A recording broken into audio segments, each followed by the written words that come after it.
Good. Well, we're excited to be here. Today we're going to be talking about tenant representation. Can you tell us your name? Hi everyone, my name is Tao. I help people build generational wealth through real estate investment, just like what my dad did to our family.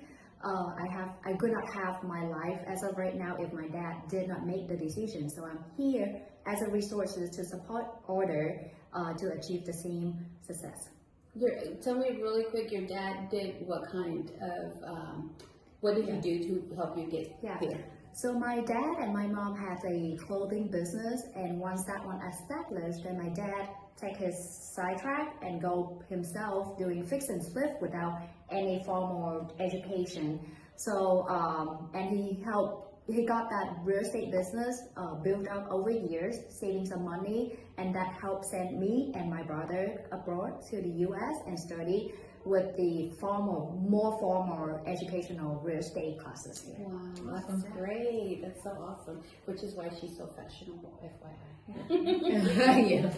And what about you? And my name is Latoya Flanagan, and I help, I do commercial real estate, and I help investors and business owners make complex real estate transactions and decisions for their business.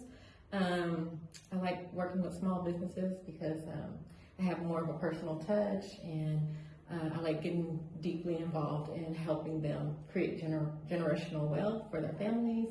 And that's something that I also feel that is very important for me and my family. I have a child with special needs, so I want to be able to create a legacy and to, keep him well off after I'm gone. So that's my whole why that I do this. That's so great. And well, I'm Kenya Sanchez. I am very passionate about the community. I love to do different things in the community like dancing, but primarily I like to empower people to reach their goals and follow their dreams. And I work with small businesses when they have ideas of their business. I like to help them understand their concept and understand how to get to making that business happen. And then of course, once they have their business set up, then helping them find their space to be successful. Awesome. Well, today we're talking about tenant representation. Personally, I've had the experience to lease a space. I had a dance studio for 7 years, about 4 years ago, and that I did it by myself. It was a good experience because I learned a lot, and I knew within me, but not really clearly, that I was going to be using that knowledge later on. And looking back, there's so many things, that people don't understand whenever they're leasing. What would you guys say that is an important reason for people to have a tenant rep? Go ahead. So I go first. Yeah, I recently just leased a space, an NCAP space in Arlington, Texas. And the tenant, before meeting with me, that tenant, the client directly called the numbers on the board, the advertising board, right? And the listing agent did not pick up the phone because of the strange phone number. But first of all, going with a tenant rep, an agent, we have, they easier to pick up the phone and know, we are with ESP Commercial, I am under the Invest Group, so it's easier for us to connect and get the information that rather than just have the tenant directly contact with that listing agent. Another thing is, oftentimes tenant doesn't know that they can ask for more in their contract. So we submitted the LOI that we mentioned about, can we have some couple months of the free rents, because they have to go through the city approval process in order to build their shop. They can ask for rent abatement. They can ask for like TI allowance, which is really important because it's an amount that helps them with the expenses of building the shop. So a lot of tenants might not know that they have that kind of benefits when they go with a tenant rep agent that can negotiate for them and getting those benefits for them. Yeah, so I'm sorry, go ahead. I was just gonna say, I was gonna say tenant rep helps with like tenant improvements, help you to get more things that you might not know to get. When you use an agent, they kind of go to bat for you. And so you have that specific representative that has your best interest in mind. So the landlord is gonna have their best interest in mind, and they're gonna try to undercut, for lack of better words, undercut you. But when you have a agent working for you, we're gonna try to find the best deals for you, and we're gonna represent you to our best ability. And so you can be confident that we have your best interest in mind, and we're gonna try to get you the best deal. So that's kind of piggybacking on what Tal said, but that's what comes to mind when I think of tenant rep. Yes, and actually I wanted to explain a few of the words that we're using in our career. Tenant rep, that means having a commercial real estate agent representing you as a tenant. The landlord has a representative representing them as in the transaction. So when you hear the word tenant rep, that just means that we're representing you as a tenant when you're leasing a space. We use TI, tenant improvements, which means that you can utilize, depending on how the lease is negotiated, you may be able to get some funds available to you to do upgrades. In the building or construction. And so it just depends on how your tenant rep assists with that. I think we used one other word. Do you remember? Rent abatement. Rent abatement. Can you explain that? So rent abatement, usually usually the landlord provided you with the space in as is condition. So the space is in their current situation, their current condition. They don't do any update, they don't do any fixing or anything to the tenant. So they provide the rent abatement a short period of time, usually a couple months, for the tenant to go in, have a drawings from the architect, have the space built by licensed contractor, GC, and those take time. So the rent abatement will help reducing a little bit of the rent in the first couple months to help with the tenant on the process of building the shop, building the retail store, having the license, having the city go down, comes to the space and then inspect, and making sure that the space is correct with the permitted use or with the zoning of that locations, and also the space is safe, and the space having certificate of insurance, making sure that the space is safe for people and to serve people. So those are the TI allowance that we mentioned, and also the rent abatement that really important and beneficial to the tenants when the tenants have the tenant rep represent them in front of the landlord and their agent. Yes. Did you have something else to share? No, that's And well, how do we get there though? How do we know if a client is prepared to get a location? Do we just think, okay, well, maybe I just sign a lease, is there some requirements that they have to have? Yes. So in my experience, I found that you're not always ready when you think you're ready. Yes. So some of the key things that you need to, you first need to know what your business plan is. Okay, so you need to have a business plan.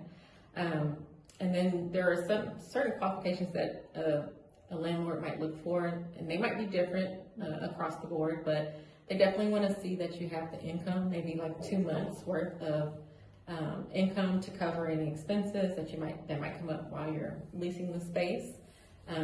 Tax returns, those kind of things. And what else? Financial records, I mentioned. Credit.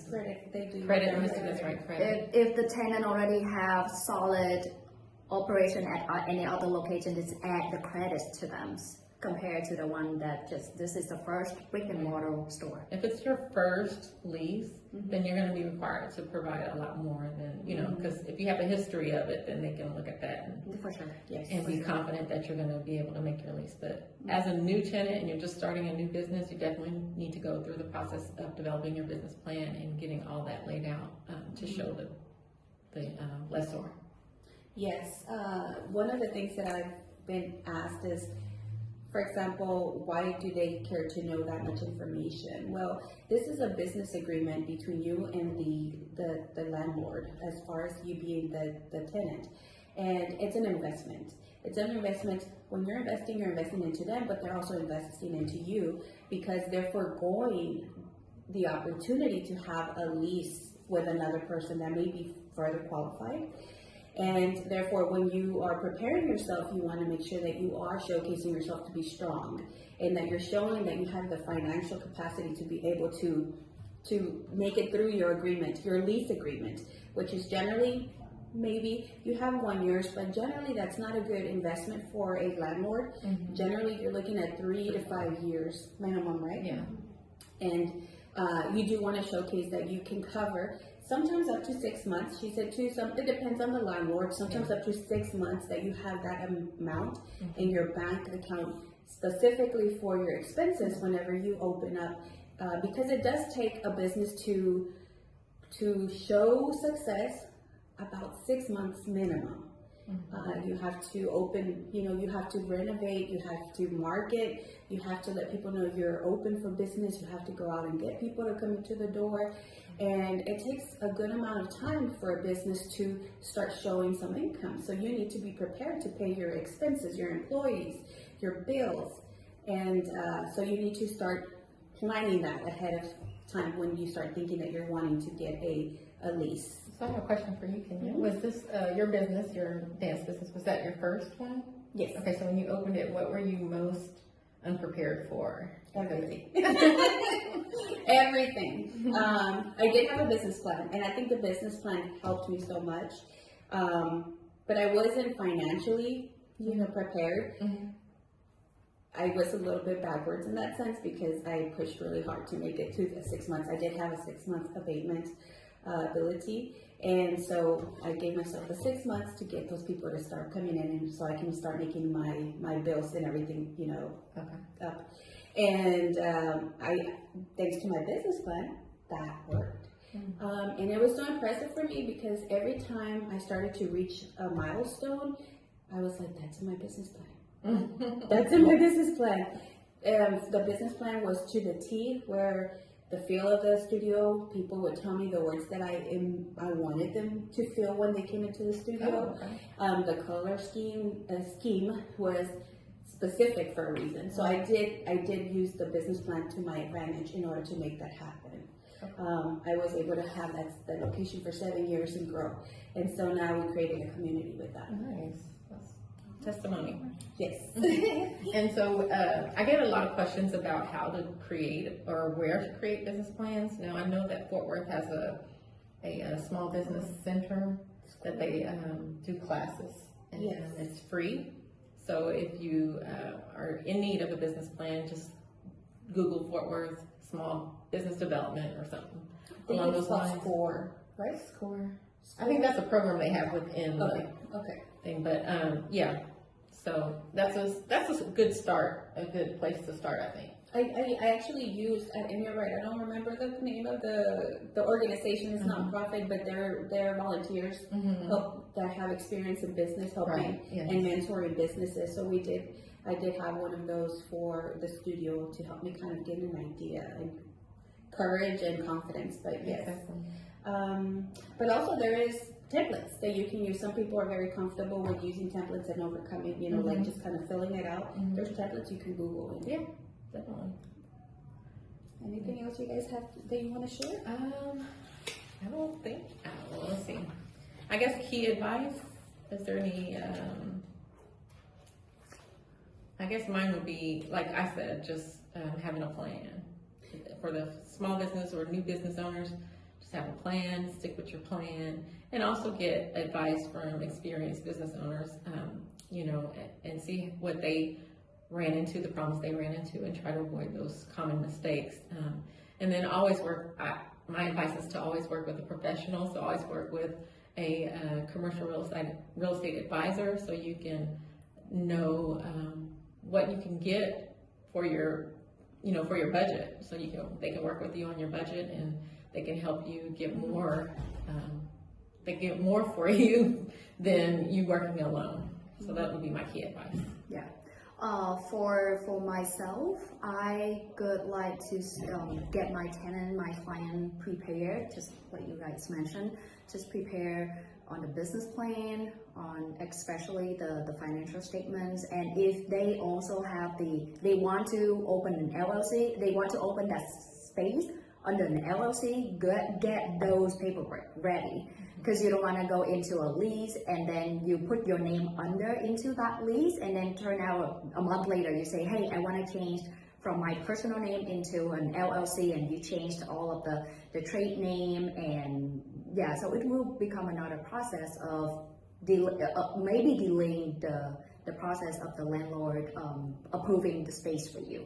So if you thought about opening a business, we would really highly recommend you to open an LLC first, have those documents ready, and then when we go see the places, or you say, oh, I want to talk about lease that space, then we have those documents ready to submit with the LOI to the agent representing the landlord, so that they know, oh, you guys, we are a serious people.